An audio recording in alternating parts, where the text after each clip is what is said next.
Hello. Ayan, purihin ang Panginoon. Inaanyayahan ko po yung lahat ng nasa labas. Siyempre po, pasok. No? Alam nga namang nasa labas na, lamabas pa rin. Para po tayo makapag-umpisa na sa gawain ng ating Panginoon. Mangyari nga po na bigyan natin ng palakpak ang ating Diyos na dakila. Ayan. Parang gutom na ata? Gutom na ba? Ayan. Sige po, mangyari po na ang lahat ay tumayo para po sa ating pagsisimula ng ating gawain para po sa Panginoon. Muli, inaanyayahan ko po ang lahat ng nasa labas po. Mangyari po na makapag-start na po tayo. Yan, pwede rin pong i-occupy natin yung front seat kung willing po ang lahat. Sige po, tayo po yung manalangin. Diyos na dakila, maraming salamat po Lord God sa muli na kami po ay inyong ginather upang ikaw ay mapurihan, madakila Lord God. Salamat Panginoon sa inyong pag-ibig. Salamat sa mga oportunidad na binibigay niyo sa amin upang ikaw ay sambahin at pasalamatan sa oras na ito. Diyos na dakila, lumalapit po kami sa iyong harapan. Humingi ng kalinisan, kapatawaran, pagtanggap. Mga kapatid, personal po tayong makipagniig sa ating Diyos na Ama.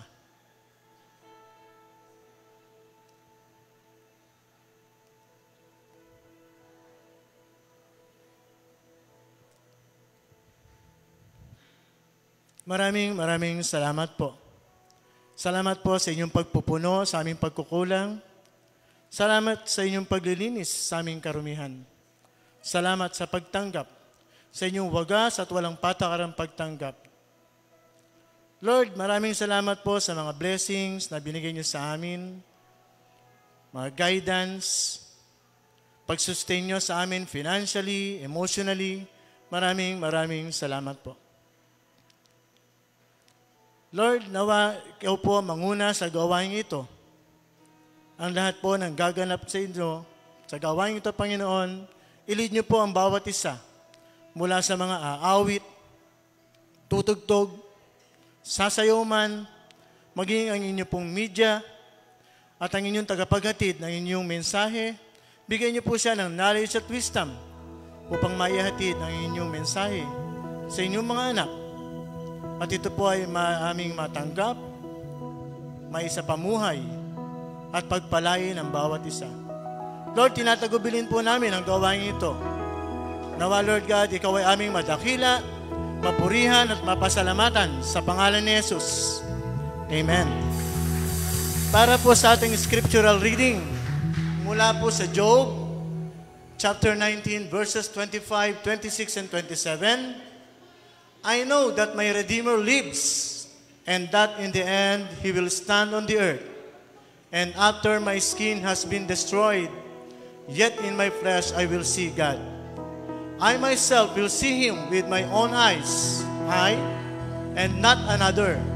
How my heart yearns within me. Purihin po ang Panginoon. Kami ay papalakpak at kakantaan, pagpupurihan ka namin, Panginoon. For you are more than enough, and you are forever worthy of our faith. Hallelujah.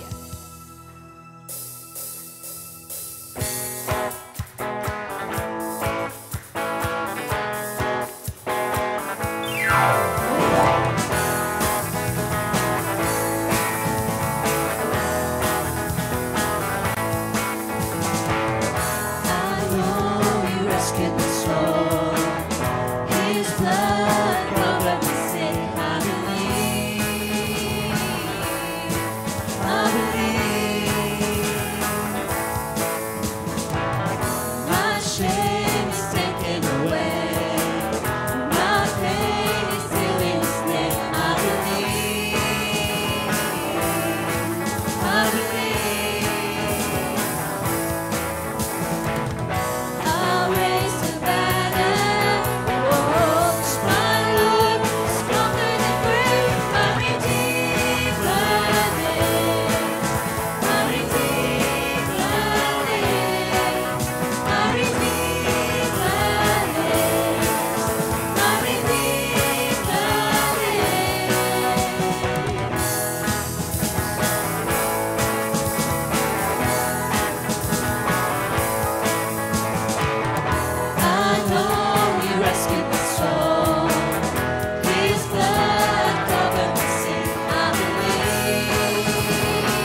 kasama niyo, tiyak at lubos, di mapipigil sa pag-awi. Pagkat kayo'y mabuti, pagkat kayo'y mabuti. Kayo ang aming pastor, hindi magkukulang, sapat na at higit pa. Biyaya niyo'y sagana at umaapaw, sapat na at higit pa. Sapat na sa lahat kong pangangailangan, higit pa sa lahat kong inaasahan. Wala nang mamahilig pa, pagkat kayo'y sapat na, kayo'y sapat na at higit pa.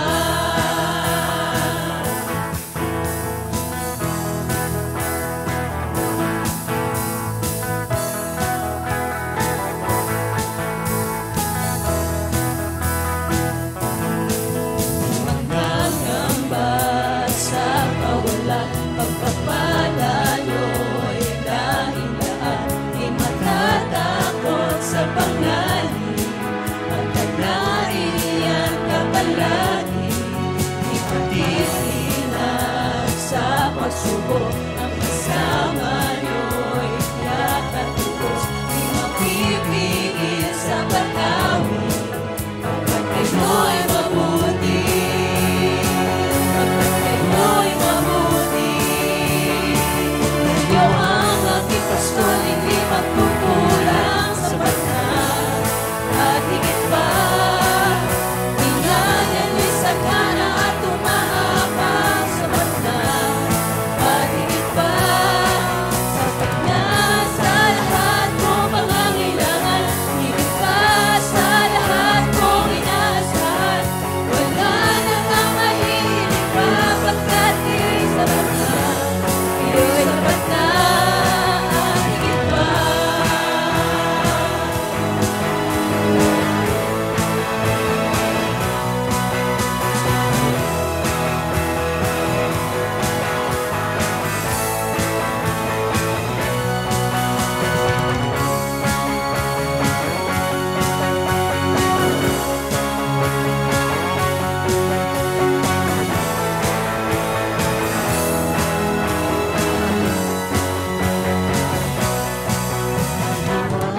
Ang pastor, hindi magkukulang, sapat na at higit pa. Biyaya niyo'y sagana at umaapaw, sapat na at higit pa. Kayo ang ating pastor, hindi magkukulang, sapat na at higit pa.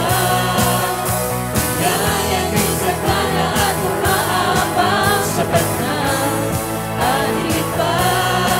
Sapat na sa lahat kong pangangailangan, higit pa sa lahat kong inaasahan. Wala nang mamahilig pa, pagkat kayo'y sapat na, kayo'y sapat na. Wala nang mamahilig pa, pagkat kayo'y sapat na, kayo'y sapat na. Wala nang mamahilig pa, pagkat kayo'y sapat na, kayo'y sapat na at higit pa.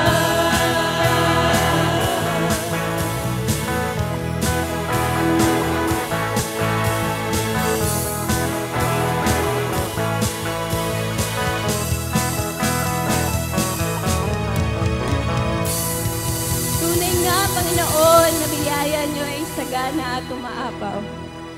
Dakila ka sa lahat sa aming Panginoon. Sa lahat ng oras, dinadakila ka namin. Pasasalamat ang handog namin sa walang hanggan niyong pagmamahal. Hallelujah.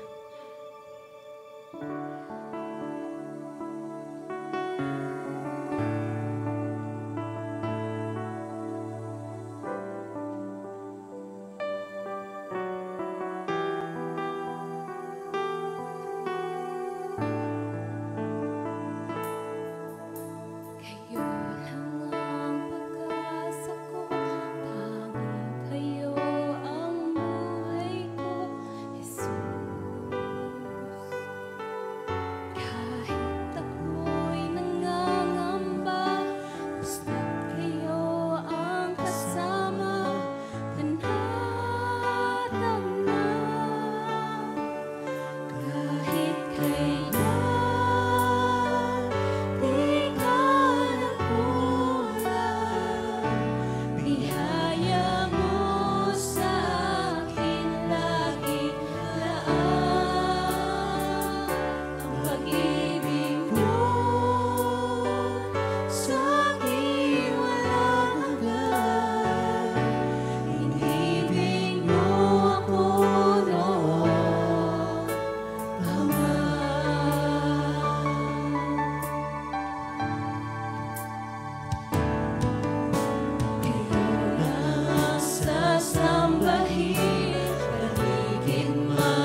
Your greatness is above all, Lord God.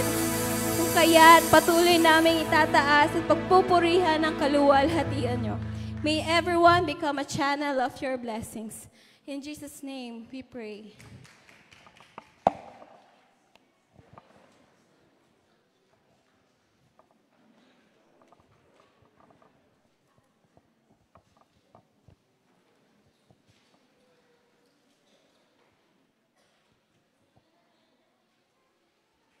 Isa nga pong malakas na palakpak para sa ating Panginoon. Sige po, yung pinakamalakas natin na palakpak para sa Panginoon. Praise God. Sino ba rito ang hindi nag-worry o hindi naka-experience ng pagkabalisa o pag-alala, yung lubhang pag-alala? Mateo 6, versikulo 24 hanggang 34, ito ang sinasabi ng ating Panginoong Hesukristo. Walang aliping makapaglilingkod o makakapaglingkod sa dalawang Panginoon, sapagkat kapopuotan niya ang isa at iibigin ang ikalawa. Paglilingkuran ng tapat ang isa at hahamakin ang ikalawa. Hindi ninyo maaaring paglingkuran ng pareho ang Diyos at ang kayamanan. 25. Kaya't sinasabi ko sa inyo, huwag kayong mabalisa tungkol sa inyong kakainin at sa inyong iinumin, upang kayo'y mabuhay o kaya'y tungkol sa susuotin ng inyong katawan. Hindi ba't ang buhay ay higit na mahalaga kaysa pagkain at ang katawan kaysa damit? 26. Masdan ninyo ang mga ibon, hindi sila nagtatanim ni umaaniman o kaya'y nagtitipon sa kamalig. Ngunit pinapakain sila ng inyong Ama na nasa langit. Hindi ba't higit kayong mahalaga kaysa mga ibon? 28. At bakit kayo nababalisa tungkol sa pananamit? Isipin ninyo kung paano tumutubo ang mga bulaklak sa parang, hindi sila nagtatrabaho ni gumagawa ng damit. 29. Ngunit sinasabi ko sa inyo, kahit si Solomon sa kanyang karangyaan ay hindi nakapagdamit ng singganda ng isa sa mga bulaklak na ito. Jesus was referring to the wilderness. Verse 30, kung dinadamitan ng Diyos ang damo sa parang, nabuhay ngayon at kinabukasan ay iginagatong sa kalan, kayo pa kaya? Kay liit ng inyong pananampalataya sa Kanya. 31, kaya't huwag kayong mag-alala na baka kayo kapusin sa pagkain, inumin o damit. Kanina kinakanta natin yung higit pa sa ating pangailangan. Sapat-sapat ang biyaya ng ating Panginoong Jesucristo. 2 times na narinig natin yon. These verses, huwag mag-alala. Do not worry. 32 verse. Hindi ba't ang mga hentil ang nababahala tungkol sa mga bagay na ito? Alam na ng inyong Ama na nasa langit na kailangan ninyo ang lahat ng ito. 33. Ngunit higit sa lahat ay bigyang halaga ninyo ang kaharian ng Diyos at ang pamumuhay ng ayon sa kanyang kalooban at ibibigay niya sa inyo ang lahat ng mga bagay na ito. Last verse, 34. Kaya nga huwag ninyong alalahanin ang bukas sapagkat ang bukas ang mag-aalala sa sarili niya. Sapat na ang inyong mga suliranin sa bawat araw.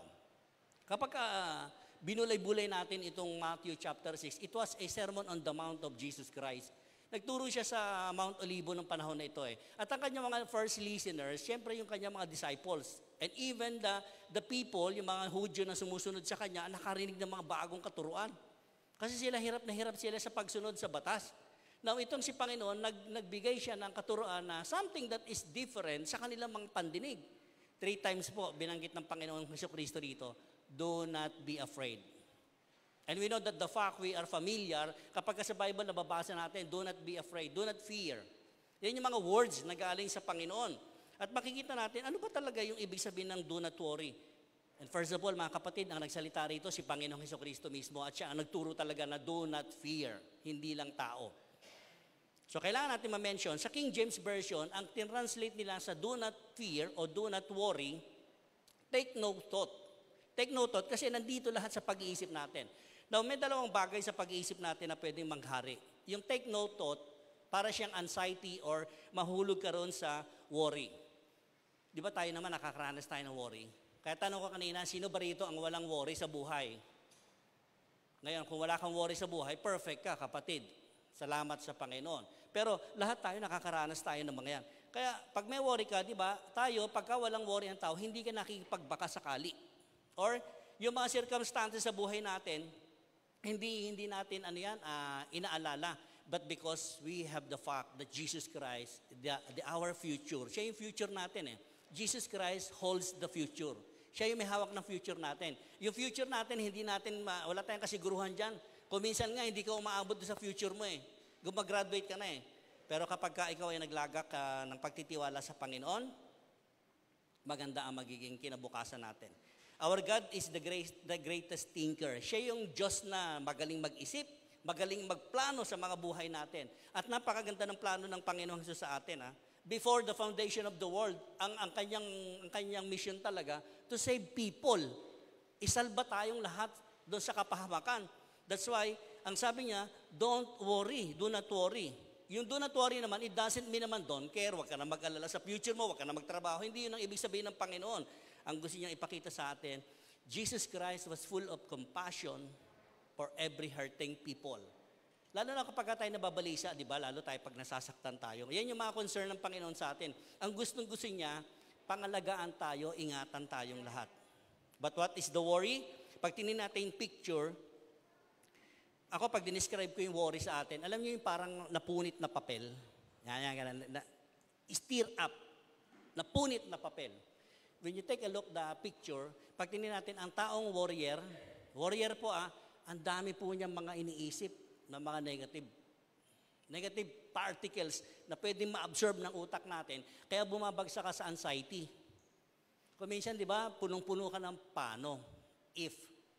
Paano kung ganito? Paano kung ganon? Hindi mo pa nga nararanasan, ang sinasabi mo kagad, negative, di ba? So anong papasok sa isip mo ngayon? Di ba negative?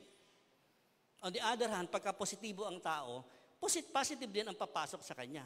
Now dito sa passage, ang gustong-gusto ni Panginoong Kristo, ma-overcome natin yung worry. And that was Jesus want us. How to win. The title of the message, How to Win Over Worry. Let us all pray. Father, we thank you. We bless your name for this congregation. We want the Holy Spirit be moved us. Yung breakthrough, Lord, na pwede mong gawin sa puso at isipan namin sa oras na ito. Ma-break yung mga worries, yung mga anxiety, mga depression, mga bagay na hindi po makalulugod para kami ay makalapit sa inyo sa oras na ito. Hayaan niyo po na ang mensahe ay magdulot sa amin ng ibayong kaalaman, ibayong kalakasang espiritual, at nang sa ganoon, Lord, mapuno kami ng kalakasan buhat sa inyo. Lord Jesus, kayo po ang maitanghal, kayo ang magiging bida lagi sa congregation na ito. At ang pangalang Jesus lamang po ang itataas namin. Ang mensahero po, gamitin niyo lamang po, tungtungan ng inyong salita so that we will be able to listen what the message na pwede naming ma-absorb sa umagang ito. We thank you. We bless your name. In Jesus' mighty name we pray. Amen. Palakpak nga muli sa Panginoon.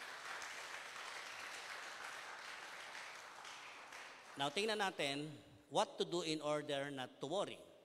Ano yung bagay na pwede natin gawin para hindi tayo mag-worry? Yung worry, nandiyan naman talaga. Hindi naman totally mawawala yan. So, ano yung mga bagay na pwede natin gawin para hindi tayo mahulog sa pagkabalisa? Number 1 point, we need to keep the right perspective. Sa Matthew 24:34, pag tinignan natin ito, sabi rito, walang alipin na pwede maglingkod sa dalawa. No? Sa Panginoon, at sinasabi roon yung kayamanan. And of course, kung tayo ay papipiliin ng pagkakataon ng Panginoon, di ba? We don't have to choose. Priority kagad dapat, automatic, ang pipiliin natin, si Lord. Walang choices dapat dito. Kaya ang sinasabi ni Jesus, binigyan ng option ang mga Hudyo ng panahon niya, kahit yung kanyang mga disciples. But of course, alam naman natin si Panginoong Kristo, masyadong malalim, mahiwaga yung kanyang mga salita. Pero kung tayo ngayon, tatanungin tayo, kailangan pa ba nating mamili talaga? Ang Diyos o ang kayamanan? Why? We have to choose always top priority ang ating Panginoong Kristo. Yung kayamanan, to be follow lang yan mga kapatid. Kaya ang sinasabi niya rito, do not worry. Sa verse 25, ang sabi niya, ano yung mga hinalimbawa niya sa verse 25? Sabi niya, huwag kayong mabalisa, do not worry about what you eat. Ano ba yung pagkain? Di ba yung pagkain natin, kailangan ng ating katawan? Right? Inumin, kailangan ng ating katawan. Pero inahilin tulad o inihambing ng Panginoong Kristo, ano ba ang mahalaga sa dalawa na yan? Yung buhay mo, katawan mo, o yung pagkain, o yung inumin na pwedeng ma-absorb ng katawan natin. Siyempre, buhay ang pipiliin natin. Paano kang kakain o iinom kung hindi ka naman, wala ka naman buhay? So we don't have to choose. Ina-example ng Panginoon, kung yung pagkain, yung tubig, ano bang mas mahalaga? Siyempre, ang ating buhay. Pangalawa, ang inalimbawa niya, damit. Damit versus katawan. Right? Ano mahalaga? Damit o katawan? Ang sabi niya rito, di ba? Hindi ba't ang buhay ay higit na mahalaga kaysa pagkain at ang katawan kaysa damit? And Jesus was a very, and pag tinignan natin, napakadali naman eh. Ang sinasabi ng Panginoon dito sa point number 1, dapat meron tayong tamang pananaw. The right perspective na tinatawag sa English. What is the point? Pagkatama ang pananaw natin sa buhay natin, alam natin kung sino yung priority sa buhay natin, then tama talaga yung perspektibo ng buhay mo. Magiging tama po yung direction ng buhay natin. Manangan ka sa sarili mong karunungan. Manangan ka sa sarili mong kakayanan. That you are qualified dyan sa posisyon ng trabaho mo ngayon. Kaya mo nakamit lahat yung kayamanan mo, suddenly makikita mo pwedeng bumagsak sa isang iglap lang. Pero ang Panginoon natin, ang sabi niya, ano bang mahalaga? Yung damit, yung pagkain, o yung iinumin natin. The same thing, hindi tayo pwedeng maglingkod sa dalawang Panginoon. Kapupuatan mo isa, tatangkilikin mo ang isa. So whenever we choose, if we have a right perspective sa ating mga pag-iisip, sa thoughts and our hearts, ang pipiliin natin ang Panginoong Hesukristo. Palakpakan natin si Jesus. Number 2, we need to see how much God values our life. So verse 26, pag tinignan natin verse 26, sabi niya, masdan ninyo ang mga ibon. Kanina, ginamit niya example, kain, tsaka yung inumin, at tsaka yung damit na dinaramitan ng katawan. Pangatlong, ginamit niya, masdan ninyo ang mga ibon. Hindi sila nagtatanim ni umaaniman, o kaya'y nagtitipon sa kamalig. Totoo nga naman, no? Ngunit, pinapakain sila ng inyong ama na nasa langit. Hindi ba't higit kayong mahalaga kaysa mga ibon? Kita nyo, siyempre yung ibon na tinutukoy ng Panginoon dito, pag binili mo sa mga templo, sa templo ng mga Hudyo ng araw, parang isang kusing 5 piraso. Walang value.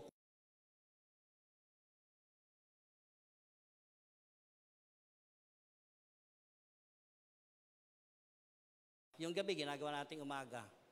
Yung umaga, ginagawa pa rin nating umaga. Trabaho ng trabaho.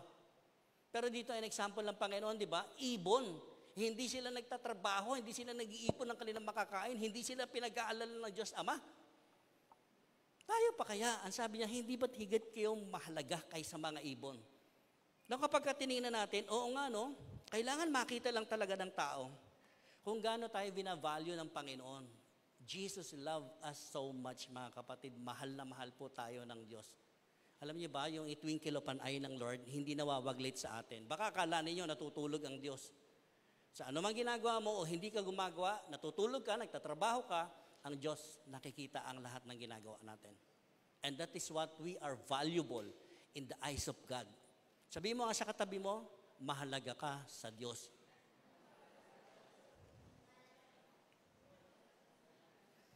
Gaano tayo kahalaga sa paningin ng Diyos? Kaya kung minsan baligtarin natin tanong gaano ba kahalaga gaano ba natin pinahalagaan ang Diyos sa buhay natin? Baligtarin natin ang tanong. Siguro babagsak tayo diyan when it comes to count to 10. Baka pwede sabihin natin, pastor ako 4 lang ako. Ako 3 lang ako, pastor. Gaano ba natin pinapahalagaan? Colossians chapter 1 verse 13, anong sinasabi rito? Colossians 1:13, for He has rescued us from the dominion of darkness and brought us into the kingdom of the Son of God. You know, pag in-illustrate ko ito, ang ganda Nung tayo, wala pa tayong tamang relasyon kay Panginoong Kristo, nandito tayo sa kalagayan natin that we are filing, nakapila tayo sa dominion of darkness. Doon talaga yung destination natin. Darkness talaga ang pupuntahan natin. But praise God, ang sinasabi ni Paul sa mga taga-Colossians, ang sabi niya, na-rescue kayo ni Jesus Christ from that dominion of darkness. Nandito kayo, pero nung na-rescue tayo in believing Jesus Christ, napunta tayo ngayon dito into the light. Di ba ang ganda? We were brought us into the kingdom of the Son He loves. Ano ba yung kingdom? Kingdom of God is love, Jesusness, goodness, and kindness. A very simple way na pinadama sa atin ng Diyos. So ganoon tayo kahalaga, ganoon tayo ka-value sa paningin ng Diyos Ama. Sa pamamagitan ng kanyang anak, ni-rescue tayo, niligtas tayo doon sa dominion of darkness. And that darkness, alam natin, dito sa mundo talaga gumagalaw, kumikilos yan. Di ba? Dapat pahalagaan natin. Ang sabi doon sa point number 2, we need to see how much God values our life. Tapos ikaw, binabaliwala mo yung buhay mo, inaaksaya mo lang sa mga walang kapararakan.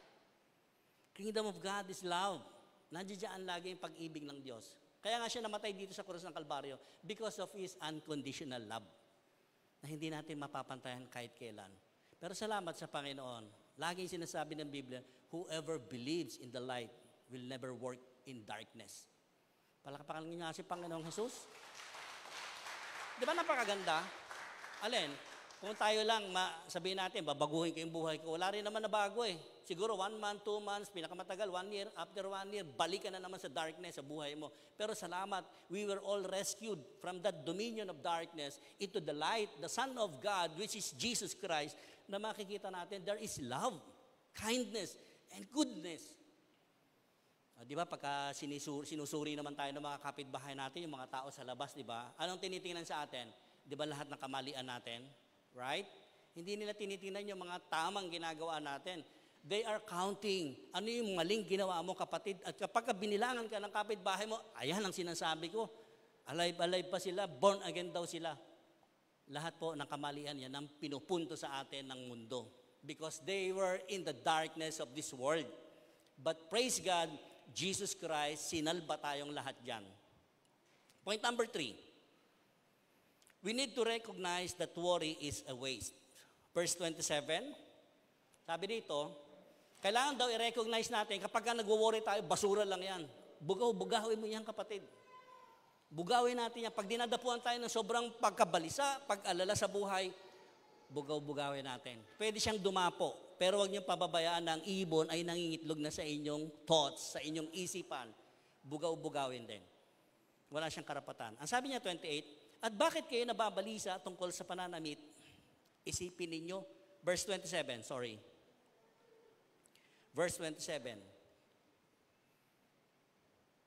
At bakit kayo nababalisa tungkol sa pananamit?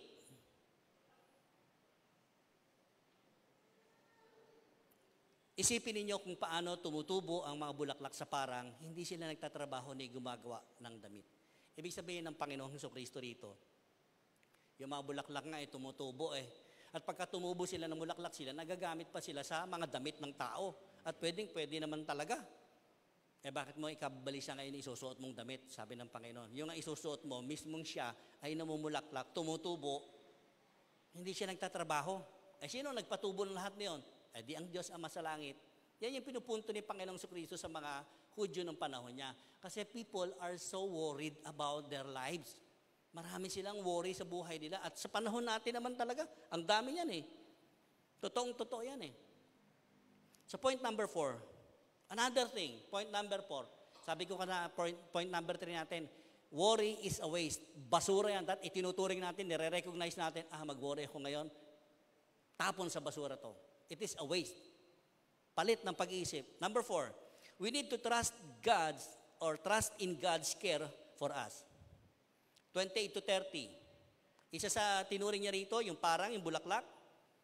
29, ngunit sinasabi ko sa inyo, kahit si Solomon sa kanyang karangyaan ay hindi nakapagdamit ng singganda ng isa sa mga bulaklak na ito.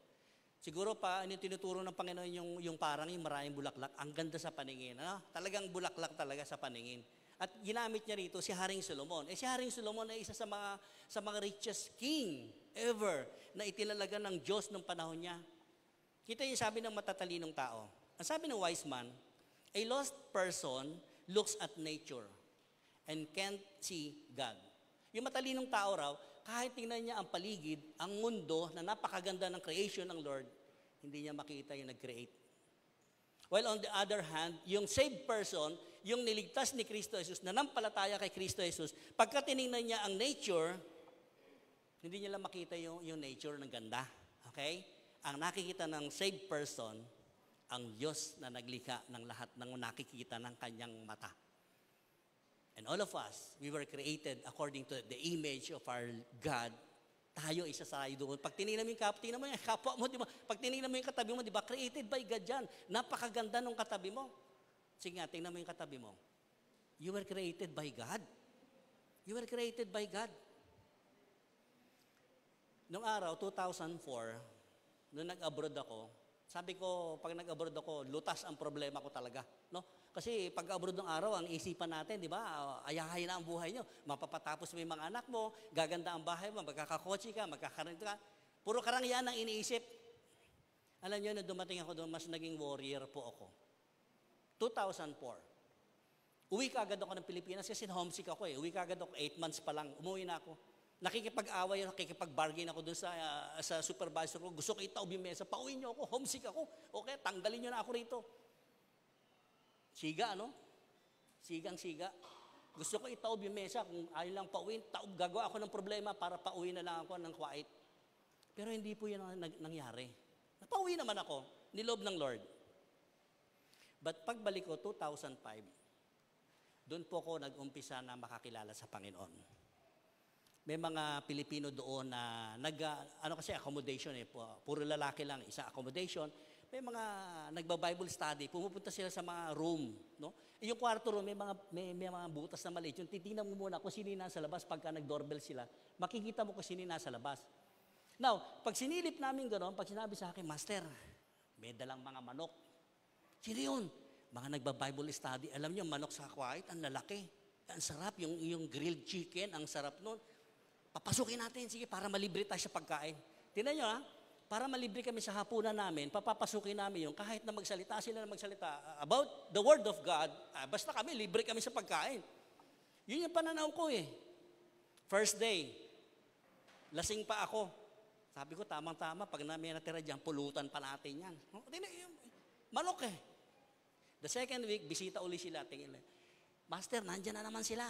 Ilan ang dalang manok? 7. Papasukin nyo. Manok na naman. Ibig sabihin, nalilibre yung hapunan ko kasi tipid ako ng tipid. Patadala ko sa asawa ko yung sweldo ko buo kailangan eh. Para yung mga anak ko talaga, makaraos sila sa pag-aaral. Kita niyo, yan ang OFW. Akala niyo madali ang OFW. Lahat ng paraan po, ginagawa talaga ng OFW. Kaya kung may mga OFW tayong pamilya rito, pahalagahan po ninyo yung pinapadala nilang pera. Palakpakan nga tayo mga OFW. Months after, I was looking always at the manok. One time, walang dalang manok. Huwag niyong papasukin, walang dalang manok. Walang dalang manok eh. Sir, pinapasok pa rin ang mga kasama ko, pero nag-share pa rin sila ng Word of God. Upo ako. Hinahanap ko yung manok na dala, wala yung manok. Wala yung manok. Wala, Master. Ano mangyari dito? Sabi ko, walang dalang manok, hindi tayo malilibre pagkain. Pero Word of God. The next month uli, walang dalang manok. Upo uli ako doon sa harapan. Nakikinig ako ng Bible study. Months, year.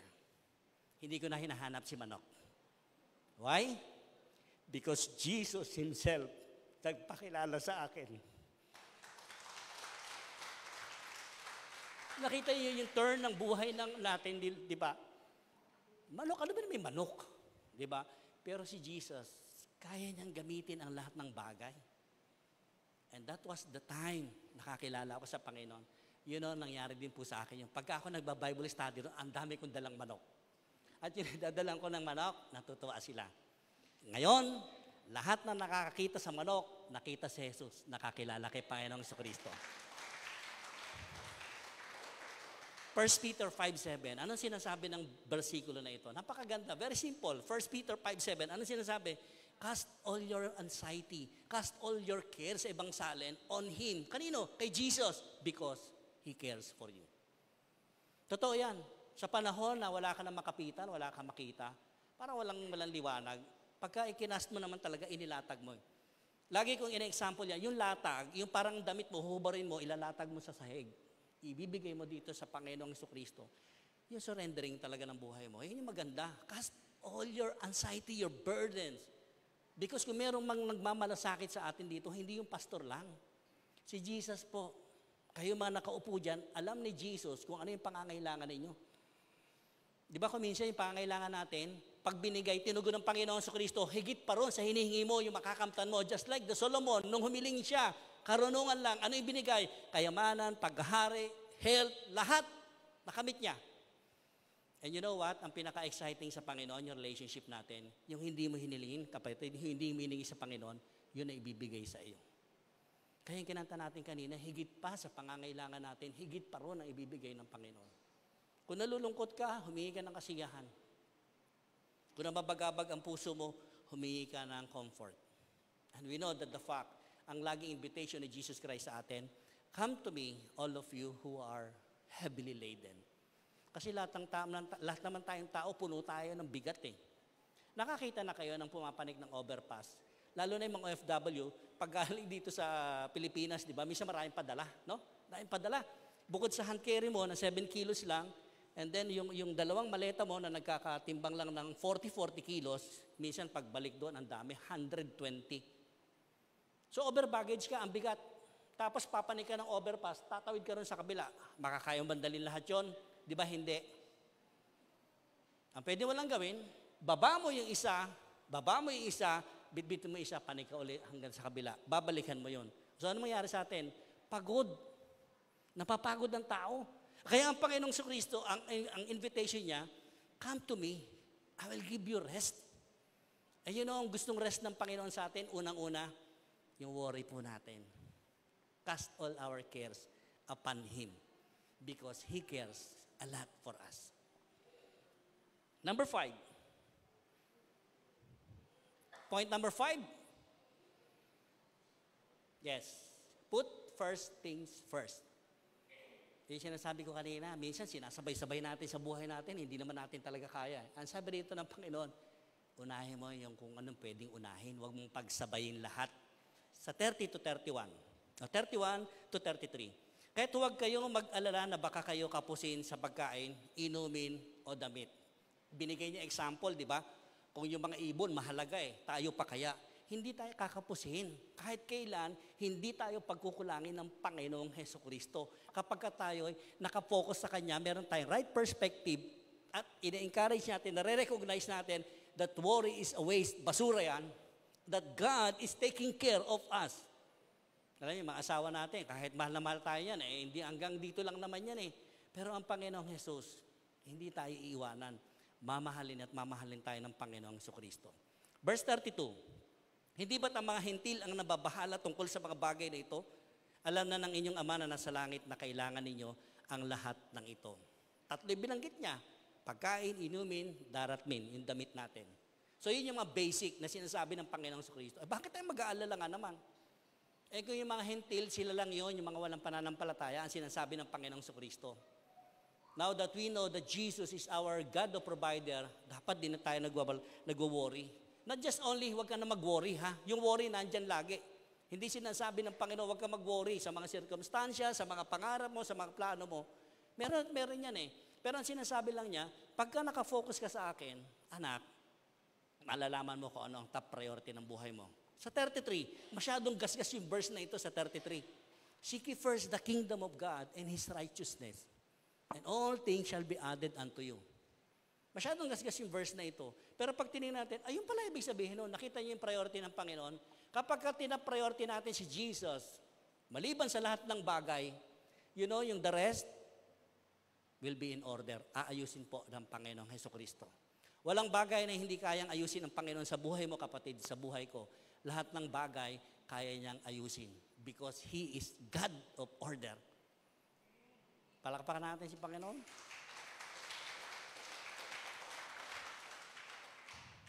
How can we win over worry? Sabi rito, putting first thing first. Lahat ng bagay, dapat merong kaayusan.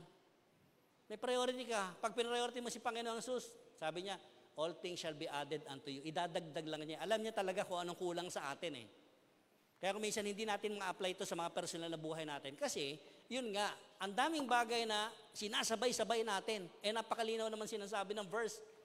Seek first the kingdom of God. Pag sumakita ninyong hanapin ang paghahari ng Diyos at ang kanyang katwiran, alam mo, lahat ng kailangan mo, kapatid, idadagdag lang niya sa iyo. The last point natin. Verse 34. And take on trouble one day at a time. Ayan, nako. Familiar ba tayo rito? Ayun sinasabi ko. Ngayong araw na to, may worry ka, kapatid. Right? Taas ka ba may worry? May worry ka, kapatid, right? Tama? Nung umulan ng malakas, nag-worry din ako. Sabi ng hipag ko, worry ka, pastor. Ay, kumukulog na naman. Worry tayo kasi baha, baka tumutuloy yung bahay mo. Di ba? Nag-worry ka, wala ka sa bahay, walang tao. Hindi ka makadaan ngayon sa baha. Worry yun. Nag-worry talaga ako. O na-experience ko yun. And sabi rito, take on trouble one day at a time. Worry ka ngayon, di ba? May worry ka pa kahapon. Tama? Baon-baon mo yung kahapon, worry, nadagdag ngayon. Tapos worry mo pa yung susunod na araw, yung bukas, worry mo. Di 3 na. Di ba napakaganda? One day at a time. May worry ka ngayon, sapat yan, trouble na yan sa buhay mo, kapatid. Sabi sa 34 verse, kaya nga, huwag ninyong alalahanin ang bukas, sapagkat ang bukas ang mag-aalala sa sarili niya. Sapat na ang inyong mga suliranin sa bawat araw. Sabi sa 1 Corinthians 10:13, wala pang pagsubok na hindi dinanas ng lahat ng tao. Tapat ang Diyos, hindi niya ipapahintulot na subukin tayo sa ating makakaya. So, ibig sabihin doon, kapag may trials tayo, may problema tayo sa buhay, sinala na pala ng Panginoon yun eh. Ba't ka ngayon mag-worry? Right? Kung sinala ng Panginoong si Kristo yung trials mo, kapatid, sa buhay mo, ibig sabihin, kayang-kaya mo yung malagpasan. Paano ko malalagpasan? Pastor, ang sabi doon sa verse na yun, di ba? Ang Panginoon ang gagawa ng daan para malagpasan mo yun. Lalagpasan mo lang, hindi mo siya pwedeng talikuran, hindi mo siya pwedeng takbuhan. You have to face. Lahat tayo mga kapatid, may mga circumstansya tayo sa buhay na dinadanas. So minsan gusto natin takasan, hindi mo matakasan. Ang sabi doon He will make a way out, sabi doon ng verse na iyon. Kaya pagka may trials tayo, sasabihin nyo lagi, Lord, alam ko, kakayanin ko ito. Because you give me the strength to overcome or win over worry. Anong conclusion natin?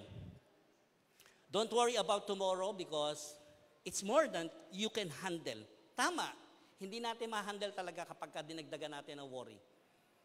And don't worry about tomorrow because if Jesus is your Lord and Savior, your future is safe. Because Jesus holds our future. Tayo, hindi natin kayang hawakan ang future natin. You can cast all your cares and burdens on Jesus, knowing that your future is safely held in the hands of God. Sa John chapter 10, i-describe doon, ang may hawak sa atin, si Panginoong Jesus. Okay? Pangalawa, ang may hawak ng kamay sa atin, the right hand of God the Father. Dalawa po ang nakahawak sa atin. Kaya paano tayo makakawala sa Diyos?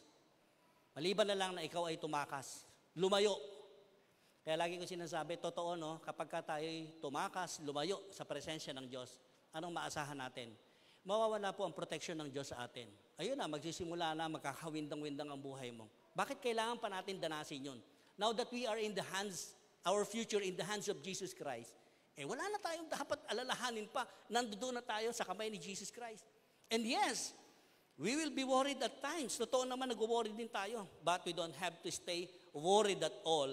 Let Jesus Christ help you in over worry one day at a time. So pag walang worry, na-overcome natin ang worry, ano mangyari sa buhay natin? We will be at peace. We will be enjoy life. Enjoy life. Stop worrying. Only believe in the goodness of the Most High God.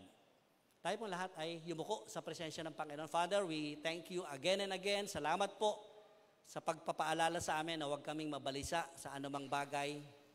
Bagkus, Panginoon, ay dalhin namin sa iyong paanan isang panalangin na merong pasasalamat lagi. Ano man po ang mga dinaranas namin o dinanas namin at dadanasin pa. Panginoon, maraming salamat dahil alam namin, sasamahan nyo kami sa buong buhay namin. Salamat po, Banal na Espiritu, na patuloy na kayo po ang magpaalala sa amin. To remind us always, Lord, every time that we are worrying, merong Jesus Christ na handang tumugon sa aming mga kabigatan, pag-aadi ng aming kabigatan. At salamat po, dahil kayo ang Diyos na kahit kailan, hindi nagkulang.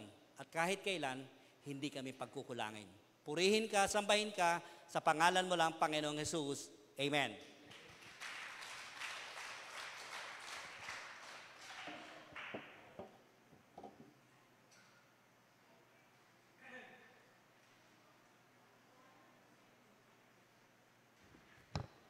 Praise God. Isang papuring palakpak nga po sa ating Panginoon. Maraming salamat po sa Panginoon sa kanyang mensahe sa pamagitan po ni Pastor Ronnie. Na title po ay How to Win Over Worry. Ayan. Tayo po ay dumako sa pagbibigay. Mangyari lamang po na atin pong ipanalangin yung ating pong mga kaloob. Extend po natin yung ating mga kamay. Diyos na dakila, maraming salamat po Lord God sa inyong mensahe. Nawa, turuan niyo po kami huwag mag-worry, bagkus ay magtiwala po kami sa inyo Lord God. Salamat din po sa oportunidad Panginoon na kami po ay nakapagbabalik ng inyong mga pagpapala. Nawa Lord God, ang mga kaloob na ito ay magamit ayon sa inyong mga plano at lalo pang makatagpo ng ninuman ang inyong pag-ibig at ang inyong kaharian. Sa inyo po ang kadakilaan, pasasalamat. Maraming salamat po. In Jesus' mighty name, Amen.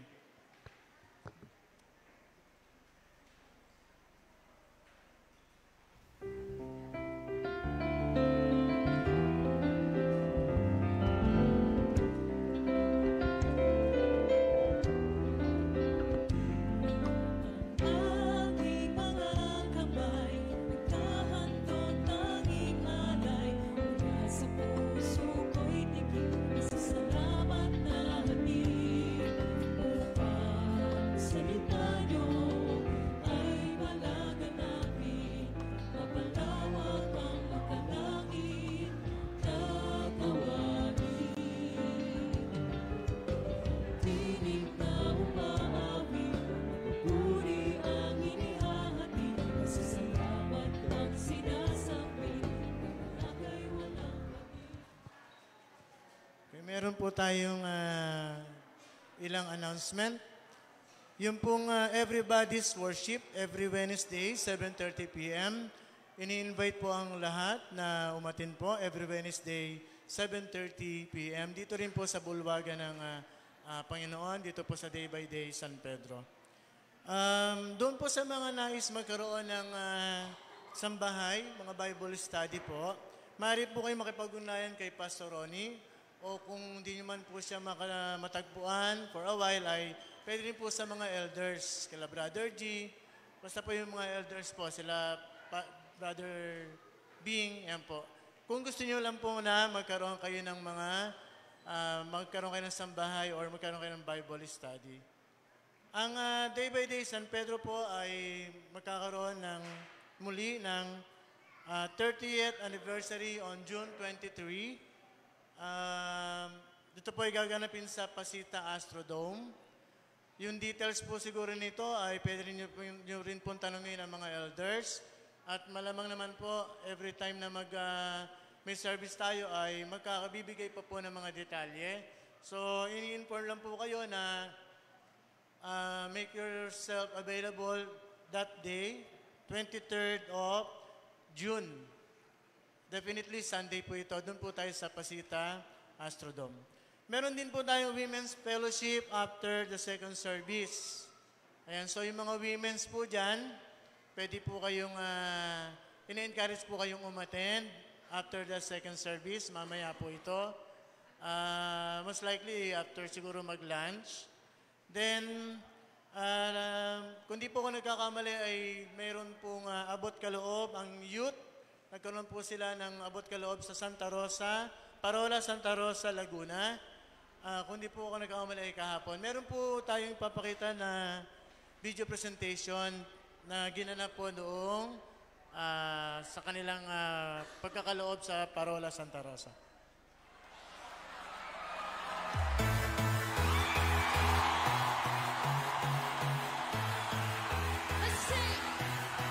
Shine brighter than any star in the sky. Your light shining through the dark of the night. Jesus, forever I find all that I am in your love, love, love.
Ayan, isang palakpak po para sa ating Diyos na dakila. Samantalahin ko na po yung pagkakataon. Yung po mga youth dyan, no, if I'm not mistaken, 15 above, pwede po kayong makipag-coordinate kay Brother Jonas. Pwede rin po kala Brother Miguel or yung nasa media para po kayo mag-join sa youth, no, yung youth club na yan.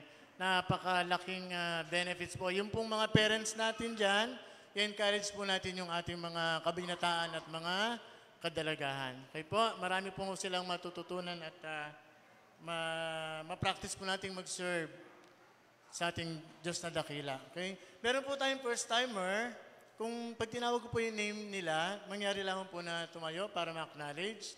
Si Sister Biancy Iris Ramos. Asa po si Biancy? At si Sister Janina Biernesa. Asan po sila? Ayan.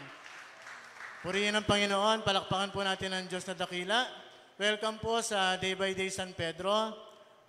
Sa pag-atin nyo po muli next Sunday, kayo po ay kapamilya na, kapuso pa. Okay po? Isa pa nga po palang announcement, after po ng second service, mangyari lamang po na tayo po ay magsiuwi na or lumabas na. Kasi po meron pong gaganapin na baptism mamaya po. So, isa-set up pa po kasi yung ating bulwagan. Okay po? So, meron pa po bang baka may nalimutan pa po ako? Ayan. Yung women's po ay, may meeting po immediately after po ng second service, meron din pong fellowship. O yung women's po, baka po tayo makalimot. So, wag po muna kayong uuwi. Okay po? Sige po. Baka may announcement pa si Pastor, siya na rin po sa benediction. Salamat po.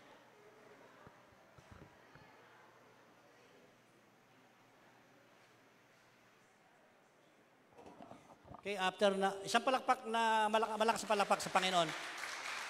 After the second service po kasi meron tayong child dedication na gaganapin. Now, yung mga women's po, mag-stay back ho kayo dahil merong fellowship kayo, may meeting pa po, ano? So, the rest, okay, we can go. Tayo pong lahat ay magsitayo.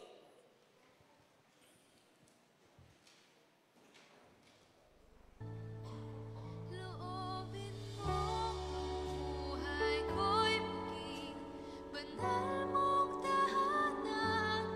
Luklukan ng iyong wagas na pagsinta. Daluyan ng lang hanggang mga papurit pagsamba. Maghari ka, O Diyos, ngayon at kailanman.